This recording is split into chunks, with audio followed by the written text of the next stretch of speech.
Good morning and welcome back to the Broadcast Retirement Network. I'm Jeff Snyder. This is BRN Sunday for Sunday, August 6th, 2022. We've got members of the media, academia, and financial services standing by as we analyze all the news in retirement markets, technology, so much more. So sit back, relax, enjoy this episode of BRN Sunday. The same old story. Turn some pages. Let's kick things off with a look at what's happening with technology and consumer products. Joining us on the line is the managing editor for TheStreet.com, Daniel Klein. Dan, so great to talk to you again. Thanks so much for joining us on the program this morning. Oh, good morning. Thanks for having me. So one of the topics I know we wanted to talk about, obviously a lot going on with the market volatility. It's impacting pretty much every sector of the U.S. economy and the global economy. First, we talked about, I think several months ago, the Great Resignation. People were leaving their jobs, including tech workers. Maybe they were going out and becoming independent contractors, doing their own thing, starting another job. But now, given all the volatility in the market circumstances, tech workers are actually frightened they may lose their jobs, Dan. Yeah, it's sort of situational. So you look at what's going on right now, and Meta, the former Facebook, bet billions of dollars on the idea that we all wanted to, move to the metaverse, and it turns out that maybe we don't. Maybe reality is pretty good, and we want to use the metaverse just for specific things. So what's going to happen here is, if I'm a highly skilled coder, I'm not overly worried about losing my job. If you lose your job at Meta, well, they're hiring at Google, they're hiring at Amazon, and yeah, they've tightened up a little bit. But when you go down the chain, a company like the one I work for is competing with Google for tech workers. So if there's a few more tech workers available, yeah, maybe more of them are going to work at, retailers and publishing companies and other places that have lots of need for technology and maybe can't hire some of the best talent because the Googles of the world, the Metas, the Amazons of the world have been driving up those salaries. So these are people that have been absolutely in the catbird seat. Like, they could do whatever they want. They could demand whatever they want. When I used to work at Microsoft, some of the coding talent, would come in at 2 p.m. in their pajamas. And I wish I was kidding, but I'm not. Those people might not have quite as many choices, but there's still going to be heavy demand. The people I worry about is all the ancillary workers at a tech company. If you're an editor at Microsoft, and I'm an editor for a living, if you're an editor at Microsoft, you're first on the chopping block because the higher-ups don't see what you do as valuable. If you're in sales and support and you're not like a huge performer, yeah, your job might be vulnerable, but of all the segments in the country, I'm not that worried about tech because, yes, there will be some select job loss. There will be companies that pare back initiatives that they hired a lot of people for, and that could lead to people losing their jobs. But those are people who are going to go into a market that there's still a lot of demand. It's just sort of shifting where the demand is. Dan, I want to ask you, technology serves such an important basis for everything that we do. We're no longer faxing. Well, very few of us fax. Maybe some doctor's offices still fax, but there's very few of us using faxing, but a lot of us use technology. And I want to ask you about some of these hiring freezes, maybe some of the lack of workers in some respects, and what does this mean for cybersecurity and privacy? This is really a focal point of the federal government, state governments, and I know a lot of people are really concerned given all the ransomware and hacking that's gone on. So now I understand why you haven't been answering my faxes, but we could talk about that later. Yeah, I gave threw the fax machine away about 20 years ago, Dan, or 10 years ago, 15 years ago. Anyway, I'm sorry. Go ahead. So it is a concern. On the other hand, some of these, laid off or having a hard time finding a job workers who maybe wouldn't have considered the stability of a government career might be more open to working for the U.S. government, which provides, retirement and very steady paychecks and less volatility than the tech world.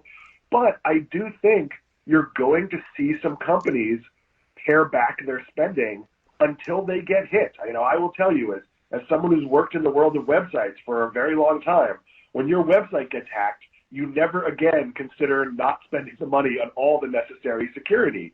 And in a time when the economy is very tough, I'll speak very broadly and say that, my company has not in any way pared back spending on security, because in fact we've added with, two-factor authentication and, other things meant to keep things safe. I think it's a mistake you only make once. So yeah, some companies will do it, and those are either going to be companies on their last legs, like I'm pretty sure Sears isn't spending a lot of money on security right now, or they're going to be companies that, are looking for places to cut and pick the wrong one, and that could literally mean their death. Yeah. Well, I think we're going to have to see how this all, again, the economy by some accounts looks shaky, by others not. We don't know, recession, not recession. I don't know. I don't even know who determines that. I mean, I know there's an arbitrary, 3 consecutive down quarters. But anyway, Dan, let's shift gears. Let's talk about the satellite internet. I think this one's really interesting because you have told us about SpaceX's, that's Elon Musk's company, right? SpaceX is his company, and they've launched Starlink, which is an satellite-based internet. The FCC, the Federal Communications Committee, is considering opening up a certain band to allow some satellites to, more bandwidth, Dan, and that will improve downloads. What can you tell us here? Yeah, so this technology is becoming more normalized. You have SpaceX, you have Jeff Bezos' company that's doing this as well, and I worry a little bit about a sky full of, an extra 30,000 satellites that eventually become space debris, but we can talk about that on another show. Mm-hmm. The reality is a lot of the world does not have that infrastructure, and even, a lot of the U.S. and places that should have it, Las Vegas is woefully underserved with internet. So you're seeing companies, you're seeing Royal Caribbean bring in Starlink on only one of its ships now, but it's a very logical solution because as long as you have a view of the sky, you can use Starlink. So this is going to bring internet everywhere. Every person who owns an RV is going to get a Starlink or some comparable internet service. Every person who lives in a remote area. I have a family house in New Hampshire that has satellite internet. It's fairly terrible. And if we were there regularly, if I was working from there, we'd have to get Starlink because that would be the viable option. This is technology that really works and it solves a problem. I do wonder if it's an interim solution.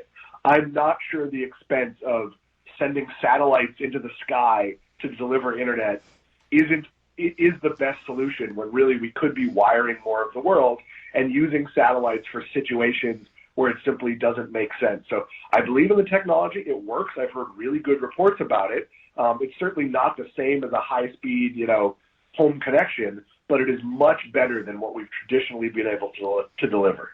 Dan, I guess by all accounts, current download speeds are around 200 megabits. Maybe not great if you're gaming, streaming from multiple devices, but still pretty good for a lot of homes to check email, maybe set web pages, etc., maybe a little browsing of YouTube. But I think the goal here is to upgrade to 1 gigabit. That's a big jump. That's literally 5 times what you're getting today. Is it possible technologically? Yeah, it's possible. It's also not necessary for most people. So, I have 1 gig internet, and I guess if I'm broadcasting, that's useful. But the reality is I've gone to Zoom meetings with, internet at a cafe that isn't a Starbucks. That's not great speeds. So, yeah, overall, having these abilities is great. And as we're all consuming more streaming video and other things, having the redundancies and the bigger pipeline for everybody, it's a bit like a highway. If you build an 8-lane highway, it accounts for future growth. And things are only going to get heavier. Well, that's not true. Sometimes technology makes them smaller, but we're going to use more and more technology. So I would say the reality is we're moving in the right direction, but it's a heavy investment. You pay a fair amount of money if you want these services, And I would say we're in like inning 2 of a 9-inning game, because this has to get smarter. It has to get cheaper. It has to get easier to send satellites, or to maybe not use satellites. I mean, in some cases, we've seen like blimps and other temporary technology for like adding internet at like the Super Bowl or events like that. I went to the Super Bowl many years ago, and you simply couldn't like send a text message, and they've been able to fix that. So all of this is advancing, but I'm not sure this is what it's going to look like. Yeah, Dan, when you say the cost is expensive, what's an idea of a monthly expense for satellite internet at only 200 megabits? I don't know the answer to that. Okay. I know that previous satellite providers, sold you like a block of gigabytes, and then you paid, per download, per upload. I believe Starlink is all inclusive. You have to pay a few $100s for the satellite, and then it's somewhere in the, I don't know, between $80 and $160 a month. It may vary. More expensive than getting it through Comcast or whoever your provider may be, but also generally being used in places where those services either don't exist, or where they're not viable, or just sometimes where people are fed up with those companies. They're generally the lowest rated companies on the American Customer Satisfaction Index. But as more people adopt this, one, they're going to need more satellites, but prices do generally come down.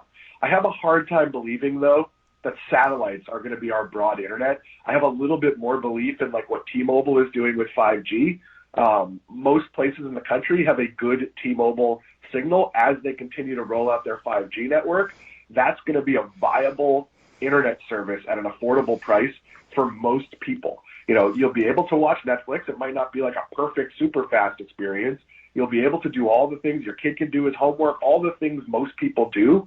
I think that makes more sense than everyone having like a super fast satellite connection in their house when T-Mobile can deliver it over their cellular network. Last question, Dan. This is kind of an out of its world question. Planning to go back to the moon, I would assume that astronauts not only would use radio frequencies in order to send signals and communications back, but wouldn't they want to use internet to answer their emails? I mean, so you're talking about not only here terrestrially here in the U.S., but also, or here in the world and on Earth, but also potentially other planets, right? I mean, going to the moon, you're 200,000, what's it, 200,000 miles or 200,000? Yeah, 200,000 miles away. You need something to relay a signal, and wouldn't that be an approach to doing that? I'd go with a fax machine, but yes, I think that would be. Sorry, that was a callback there. Yes. It would be viable, and I don't know if that means positioning satellites differently or the absolute technicalities of it working. But I'm still hopeful that somewhere maybe in my 60s or 70s, I'm 48 now, I'll be taking that moon cruise with a visit to the no gravity area on the surface. And yeah, I'm going to want to have an internet connection to send pictures back and all the other things you do. I do think that the moon isn't that far away when you talk, internet terms. But again, this would all be supposition because, as you may know, Jeff, I've never been to the moon. No, you have not. But wouldn't it be cool to go? I think it's going to be interesting to see how technology gets us there. And I mean, you're seeing so many advances both here in the U.S., but also some of these rovers now have the ability to fly helicopters now on Mars. They are getting regular downloads of new software from here on the Earth. It's pretty amazing how far we've come in only, 50 or 60 years of space travel. Dan Klein, we're going to have to leave it there. Thanks so much for joining us, and enjoy the rest of your weekend, my friend. I'll see you next week. Thank you, Jeff. Bye.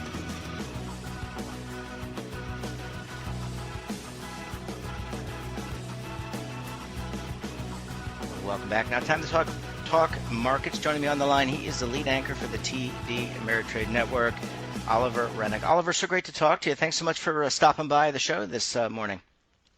Appreciate it, Jeff. Absolutely. Always happy to contribute. Yeah, well, I mean, you were already contributing. You bookend the programming on TD Ameritrade Network, so we're very appreciative for the 8 to 10 minutes you can give us at your convenience. Let's talk about the jobs number.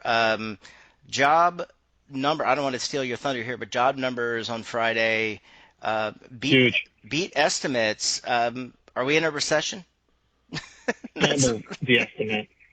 Yeah, that is the semantic debate that people are vociferously engaged in. And it's kind of misses the forest of the trees a little bit.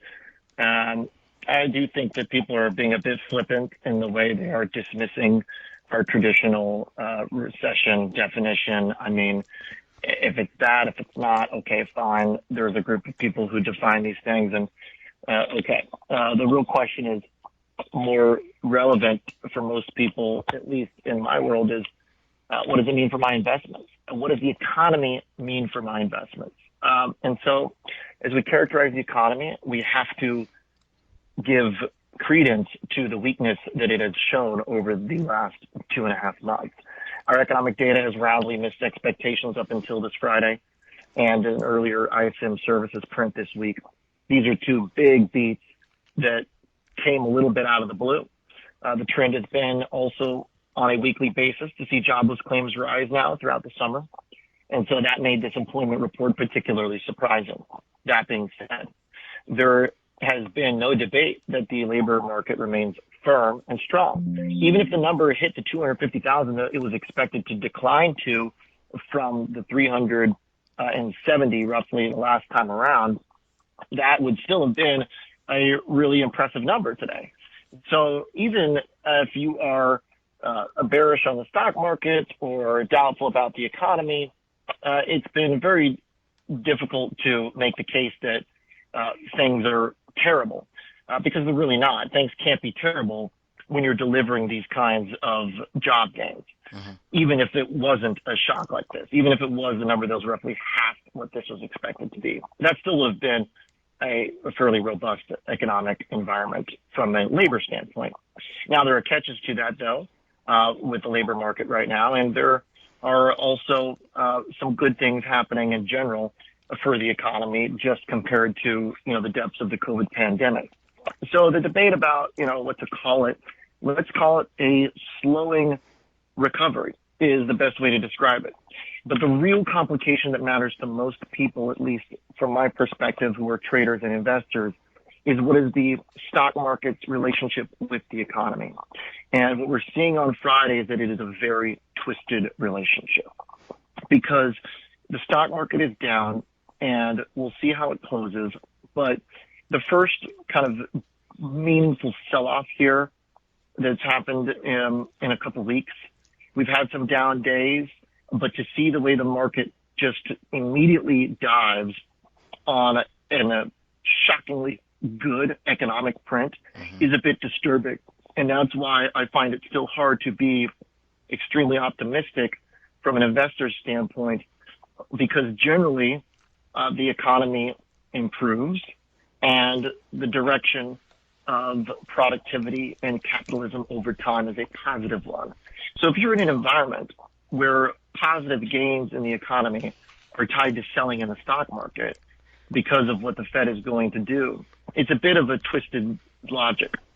And so then we look back at the last month where the stock market has rallied and we say, okay, if stocks are selling off after a shockingly good employment report, then why were they rallying the last month? And so the rally the last month suggests that the economy was weakening. If that relationship, that inverse relationship between a good data print and the stock market can be projected backwards, which it can, I believe, then the best explanation for why stocks were rallying last month is because that economic data was deteriorating the way I just described. So that puts us in a spot that makes it very difficult here, which is, will the market disconnect from this relationship and trade higher as the economy improves? Or do we have to choose as investors between a positive economy and a positive stock market? And the last several months have suggested to us that we do have to choose between one or the other, because the stock market has been selling off since November last year, And the period between November and roughly the summer was marked by good developments on the economic front, reopening trends, progress in the labor market, and generally health in the economy. So at this juncture, it's a very difficult proposition to continue to buy into this 1 month rally in the stock market after this employment data, because this employment data suggests that there's enough strength in the economy to make the Fed feel good about hiking interest rates and actually applying pressure to the economy. So we're in this catch-22 scenario, and that's where you have stocks then in the S&P 500 struggling to get above their last month high on this Friday after this employment report. Thanks, Oliver. The U.S. is not unto itself. It's part of a global economy. How, when you look at what's happening around the globe, and everyone waits with bated breath on the Fed, but you look at like the Bank of England, I think, raised rates. I mean, you look at rates going up. How are the world's stock markets reacting to what's happening here? Obviously, or maybe not obvious to people, is that the U.S. is really an economic engine. It's so unique economically and how it as a republic and how it operates. But how is the world reacting to this? I guess is my next question. Well, right now the U.S. dollar is pretty much the be-all, end-all to answer that question, because European stock markets and global stock markets would be doing much better if it weren't for the dollar's rise. If you take out the dollar currency, then you actually do have a fair amount of strength and outperformance in some of these international markets. However, the strength in the dollar is making it difficult for them to be a rewarding investment. So right now, basically the short answer is the U.S. still is the best house on the block, but it might be worth investors, and probably is worth investors, to really diversify their portfolio in a way that maybe they didn't need to, because the big cap tech leadership that was the pillar of the U.S. bull is rocky. Mm-hmm. And the tech trade overall has been the weakest one in this bear market. So because of that, there's really an opportunity for the rest of the world to outperform now. However, that being said, is other central banks around the world are starting to get a little bit more hawkish too. So that dollar pressure on international investing could see some reprieve. But it's a little bit of a gamble at this point. The dollar is up really big on Friday after that employment report, and it looks like that is telling us the Fed will continue to be the leader from a tightening perspective as well. And that's just going to make it tough to be invested in U.S. stocks from an index level, and it's also going to make it tough to be invested in foreign companies, because that dollar trade-off is just going to be difficult to overcome. Oliver, last question. Your network, you in addition to giving insight to the investor, there's some tutorials, education that happens throughout the day in the programming. Let's talk about portfolio reallocation. I'm not going to ask you how to reallocate your portfolio, but is now the time? Is it, general sense during your production meetings and you're listening to your colleagues give advice and talk about what people should consider? Is now the time to recalibrate your portfolio? Because in the retirement industry, we tell people when you're a long-term investor, readjust your portfolio at least once a year, or at least think about it. Take a look at what you have and think about it. But is now the time to do it, given the positive job news?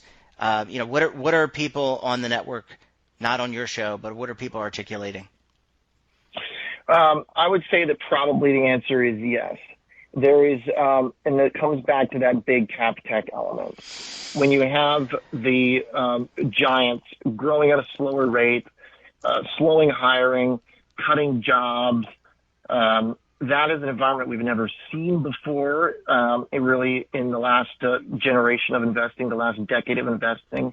So because of that, the direction of the indexed investor is not as certain. So index investing is going to be coming under some fire here as the market cap leadership changes. And when you have inflation as high as it is, you just have to be more wary about having a traditional approach. Because we are in very, very unique and historically rare times when inflation is as high as it is.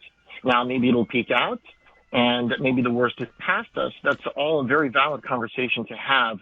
But until the evidence changes, until the data, until the CPI starts printing lower or the PCE starts printing below the Fed's estimates that they need to see to cool off their approach, until those things happen, it behooves the average investor to try and take some effort to at least hedge some of their portfolio, either through inflation-linked assets or commodities.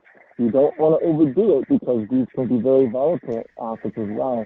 But generally speaking, one should, at this point, ensure they're not over-levered to big tech-driven indexes. Yeah. Well, Oliver, I guess the key word here is people are going to have to keep watching your program, keep getting the information, consulting with financial professionals to make the best decision they can, and take a look at what their time horizon is and also their risk tolerance in terms of taking on some additional risk, maybe looking at different asset classes. But hey, we're going to leave it there. Oliver Rennick, it's always a pleasure getting your insight, very detailed insight, I should say. I was trying to take notes. You're going to have to give me your cue cards. I'm just kidding. At the conclusion of this call. Have a great rest of the weekend. We'll talk to you again very soon, my friend. Okay. All right. See you, Jeff. Thanks. Bye. And that wraps up this episode of BRN Sunday. Have a topic of interest, somebody you think we should talk to, then drop us a line. And don't forget, for all the latest security news and lifestyle, wellness, finance, tech, so much more, and all in one place, check out our daily newsletter, The Morning Pulse. Want to search our archives, check out our latest content? Well, visit our website and, of course, our streaming partners. We're back again tomorrow for another edition of BRN AM. We'll be joined by a very special guest. Until then, I'm Jeff Snyder. Stay safe, keep on saving, and don't forget, roll with the changes.